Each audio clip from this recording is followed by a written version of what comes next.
please welcome to the stage wardrobe manager Bill Meyer, manager of art decor Jeff Shattuck, creative designer John Aspirin, creative designer Daniel Miller, and your host for this panel presentation, associate producer Pasta Berkey.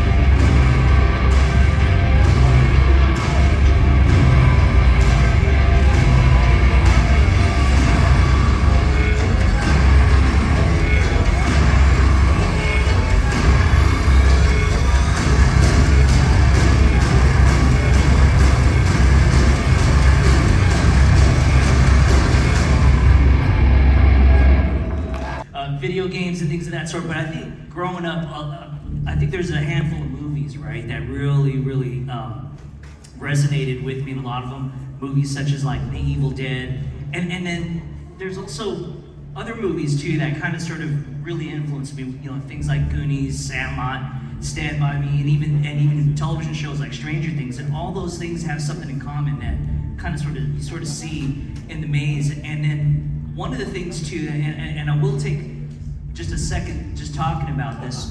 When we were during COVID and prior to COVID, there was a lot of, you know, informative changes that we had to do in terms of what we normally had to do, you know, with distance and so on and so forth. And so with the Grimoire and what influenced all that, I think aside from just like the movies and the video games, what was going on at the time really shaped what we had to do. And one thing that you don't see in here too is Kurt Kleinman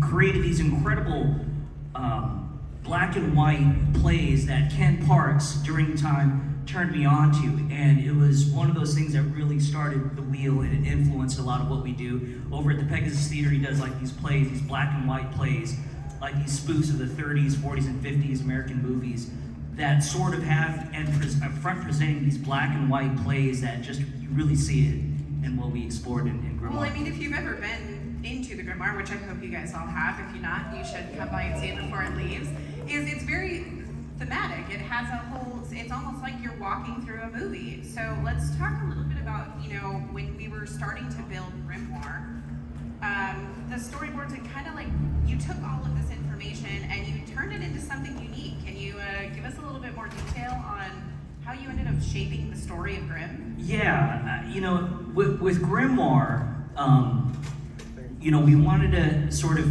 take guests through this journey of something that, you know, going back maybe 8 or 9 years ago, the creative studio, you know, it's important to say that we, you know, it started off with our team, and you from front-facing side of things, you really didn't see it until it slowly started to see, well, there's scare zones, and the mazes inside of our scare zones are kind of closely tied in. And when we were laying down the earlier groundwork of our Scary Farm lore, one of the things that at the time were, you know, just not even force-feeding guests, we were like, the idea of ancient relics was something I wanted to really introduce.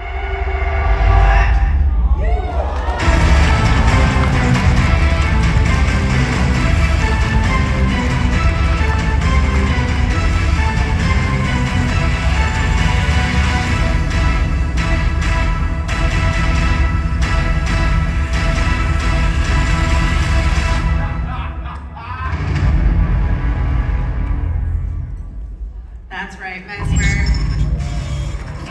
Final year this year, Daniel Miller. Oh my goodness gracious. From the twisted mind of Daniel Miller, you brought us Mesmer. Yep. You sure did. So tell us a little bit about how you came up with Mesmer. Like, where did this come from? Well, I really love horror films. And one of my favorite horror films that year that I saw was Get Out. And Get Out had this great concept of hypnotism. And I just watching the audience react to this and like completely enthralled and believing can happen under hypnosis, that I said, you know what? This is amazing. This is so cool that we can get people to do things under hypnosis. There's a lot of sources to this, but probably Get Out was the biggest one. But we also love at Knott's Berry Farm to partner our mazes to the locations that we were at. And this maze is closest to Carnival, which is sort of like a Dust Bowl 1930s maze. The very first time I pitched this, it actually was supposed to go into Wilderness Dance Hall. And it was supposed to be like a snake oil salesman. Oh, I remember Mr. Murphy. So it was supposed to be, in fact, I was pitching the idea that everyone get a little bit of like grape juice and like they would drink it and then everything would be hallucinations. This Don't style, take anything he gives you. this style of maze is very, I love this style of maze, which is the delirium nightmare style of maze, which is based off of great illusions or illusions that you're seeing. So that was a big focus of what we did. But I really wanted to capture that 1930s Dust Bowl hypnotism show, which would cross the Midwest and be kind of horrific. So that's the kind of the spine of what Mesmer was. A really dark hypnotist show and sort of a freak show. So the whole basis of it is that we hypnotize someone so deeply that we murder them, but they're still alive. By the way. So this is really cool for our team. So tell us a little bit about building the Hellhounds. Well, John gave us the design, and we looked at that, and we said, this is great. How are we going to make it work? And so what we did was I found, when we say it was in-house, I did buy, thankfully I have access to all the Ghost Town uniforms and costumes for Knott's Berry Farm. I had a new vendor that, right before we sourced this, introduced himself to me saying, I've got a whole new line of Western shirts. I know that you do Ghost Town Live. I'll give a plug to that as well. But maybe you'll take some of these things. Actually, I think I've got you dusters as well for your scarecrow.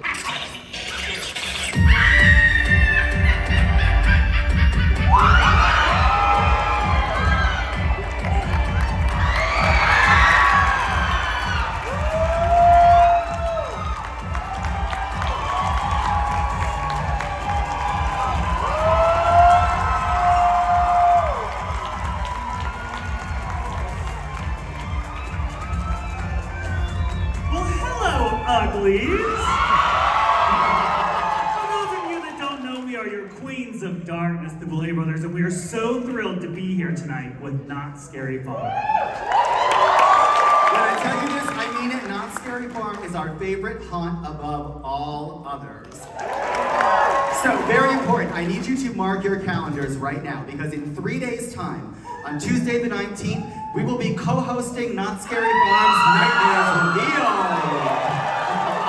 And this is a magical night where we learn all of the gory details about this season's Halloween at Knott's Scary Farm. Now, I have a little bit of bad news for you. Unfortunately, Nightmares Revealed is already sold out. However, Knott's has been generous enough to offer us some tickets to offer out to you exclusively for those in attendance tonight in the auditorium. So, yes, give it up for Knott's, everybody. So if you want a ticket, you're going to scan the QR code that was supposed to be behind me, but isn't, but will be soon. And you'll be able to get a ticket and join us for Nightmares Revealed. Now, the day is almost done, but not quite. So Drac and I are going to head over to the Knott's Scary Farm booth on the main floor. We would love to see you there. If you'd like to meet with us, have a photo, we would love that. But if we don't see you there, we'll see you at Knott's Scary Farm in the fall.